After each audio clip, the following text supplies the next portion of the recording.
បើកូនបានសុខម៉ែសុខផងដូចម៉ែបានសងសូមអំណោ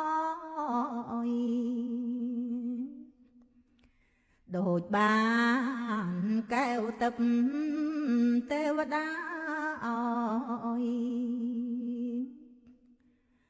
ឬដូចអំណោយពីសុគីបើកូនបានសុខម៉ែសុខផងបើកូនមានមកម៉ែពុំជី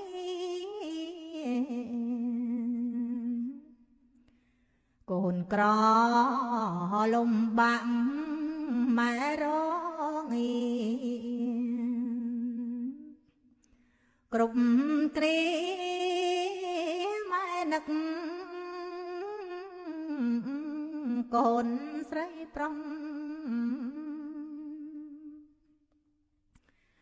កូនខូចអាក្រក់ក្នុងភូមិឃុំគេគុំគេស្អប់សពសាយសងម៉ែដឹងប្រាកដថាកូនខំតែម៉ែសន់ដងប្រុង